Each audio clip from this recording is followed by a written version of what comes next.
엄마는 제 이야기를 들어주지 않으니 이렇게 편지를 썼어요. 저를 때릴 때 회초리로 때려줄 수 있나요? 제가 잘못한 만큼 정해진 수대로 맞았으면 해요. 때에 따라 곁에 무엇이 있느냐에 따라 매도 양도 달라지니 견디기가 힘들어요. 엄마가 규칙에 따라 저를 버려준다면 제가 무엇을 잘못했는지 더 정확하게 알 수 있을 것 같아요. 영화랑 애니랑 몽땅 시네몽땅. 이번에 소개해드린 같은 속옷을 입는 두 여자는 김세인 감독님의 한국영화 아카데미 장편과정 졸업작품으로 제72회 베를린 국제영화제에 공식 초청되고 제26회 부산국제영화제에서 5관왕에 올랐는데요. 드라마 영화지만 정서적으론 공포영화인 같은 속옷을 입는 두 여자가 11월 10일 개봉한다고 합니다.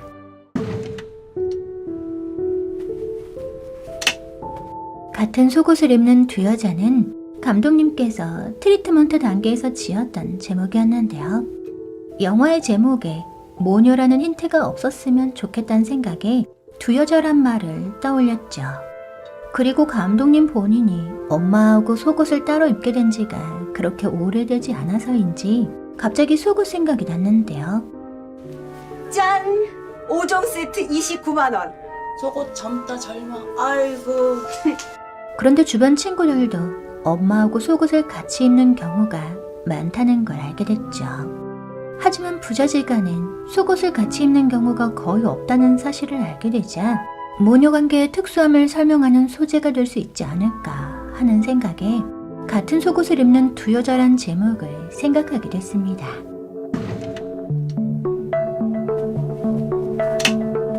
지극히 개인적인 물건인 속옷까지 공유하는 모녀관계에 대해 고민하던 감독님은 모녀관계에서 벌어지는 문제가 개인적인 것까지 공유하고 많은 것에 관여하며 서로 너무 의지하기 때문이란 생각을 했습니다.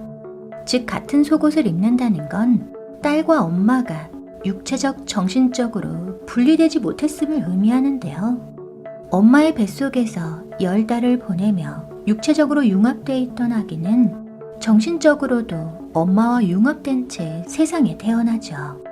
그리고 자기감을 얻은 아기의 첫 번째 과업은 엄마로부터 분리되는 건데요. 자기감이 충만하면 자신의 삶이 살만한 가치가 있다는 희망을 품게 되고 이게 다져져 자존감으로 발전하게 되죠. 져줄까? 너 왜 잘하지를 않아? 그러나 20대 후반이 된 이정은 아직도 엄마로부터 분리되지 못한 상태였습니다. 나도 너랑 잘 지내고 싶어. 근데 왜 이렇게 처리 안 되니? 각자 다른 크기의 마음을 품고 각자 다른 사이즈의 몸을 가지고 있는데 같은 속옷을 입고 있으니 탈이 날 수밖에 없었는데요. 이는 이정에게 맞는 새로운 속옷을 사주지 않은 수경의 탓도 있겠지만 20대 후반이 돼서도 스스로 속옷을 살 준비를 하지 않은 이정의 탓도 있었죠. 모녀가 개인의 정체성을 확립하고 정서적 독립을 하기 위해선 각자의 속옷을 가져야만 할 겁니다. 문제가 되는 차량의 사고 당일 블랙박스 영상입니다. 죽어버려 라고 합니다. 원고의 고의성을 합리적으로 의심할 수 있는 증거입니다. 수경이 일부러 자신을 친 거라고 확신하는 이정은 사과받기를 원했습니다. 엄마. 제발 사과 한 번만 해. 내가 이렇게 부탁할게. 제발 사과 한 번만 해줘. 그런데 이정이 요구한 사과는 수경의 그동안 행한 폭력과 폭언 등 지난 삶 모두를 사과받고 싶다는 의미였는데요. 또한 이는 엄마라면 마땅히 딸에게 주었어야 할 사랑에 대한 갈구이자 딸로서 받았어야 할 마음을 돌려받겠다는 선전포고였죠. 수경의 사과가 마음의 응어리를 풀 열쇠였기 때문에 이정에겐 무척이나 큰 의미였습니다. 그러나 수경의 입장은 달랐는데요. 사과는?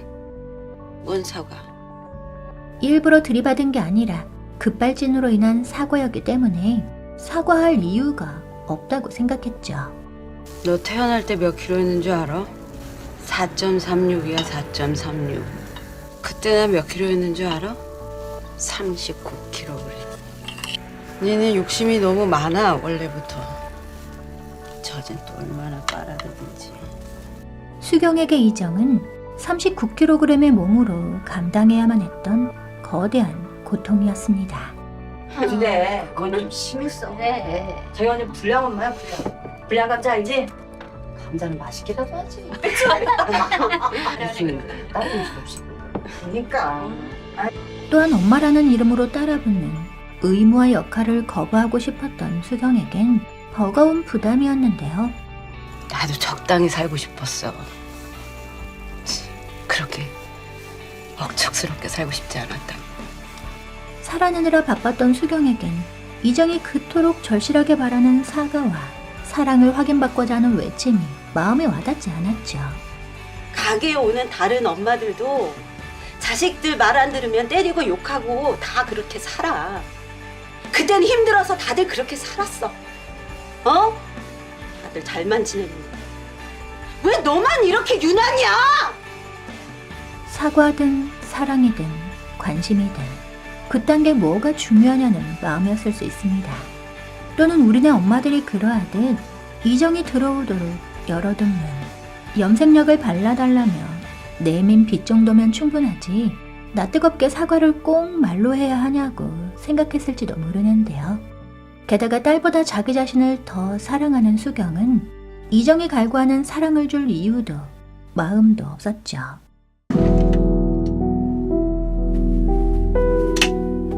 감정의 쓰레기통이란 말이 있습니다. 휴지를 쓰레기통에 버리듯 감정을 쏟아내는 행위를 말하는데요. 너 뭐가 잘나서 씩씩대? 어? 너 지금 화났다 이거야? 주로 가까운 친구나 가족, 연인에게 이런 감정의 쓰레기통 역할을 바라는 경우가 많죠. 네가 그러고도 가족이냐? 라는 말로 상대의 죄책감을 들쑤시고 너니까 이러지 라는 말로 자신의 부정적인 감정을 상대가 받아들이도록 강요합니다. 자신의 감정을 타인에게 쏟아내며 위안을 얻거나 감정을 해소하는 방법으로 사용하는 건데요. 짜증 좀 받아줄 수 있는 거지. 나는 그깟 잔소리 좀 듣는 대신에 누가 밥 먹여준다 그러면은 아이고 감사합니다 하겠대. 엄마가 많이 힘들어서 그렇구나. 엄마 그래 마음이 그렇구나. 수경은 이정을 자신의 감정의 쓰레기통으로 삼았죠. 난 여기가 너무 편해.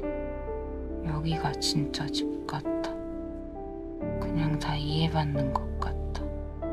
나도 여기서 살까? 그런데 자신의 마음을 잘 알아줄 것 같은 소희를 만나게 된 이정도 계속 자신의 마음을 소희에게 전달하는데요. 안 그래도 힘들단 말이야. 오늘 택배 하나가 왔는데 나한테 왜 그래요? 너 왜 그래? 진짜 섭섭하다. 언니가 왜 섭섭해요? 언니가 왜 섭섭한 건데요?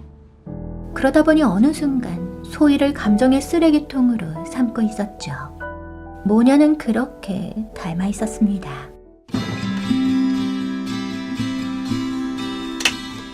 다혈질인 엄마 수경과 느리고 소극적인 딸 이정은 사이가 좋지 않았습니다.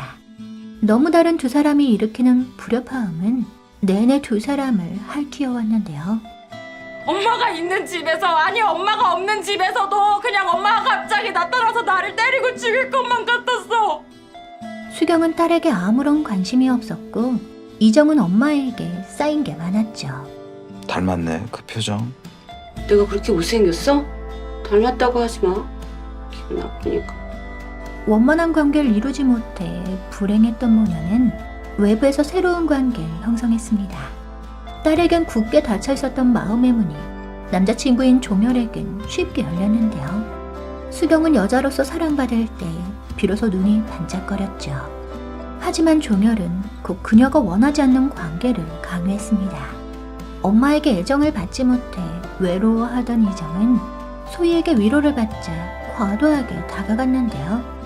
이에 압박과 부담을 느낀 소희가 이정을 피하자 큰 상처를 받았죠. 이렇듯 관계를 맺는데 서툰 모녀를 통해 가족 이전의 관계를 그리는 영화 같은 속옷을 입는 두 여자였습니다. 구독과 좋아요, 알람 설정해주시면 시네몽땅이 행복할 예정이에요.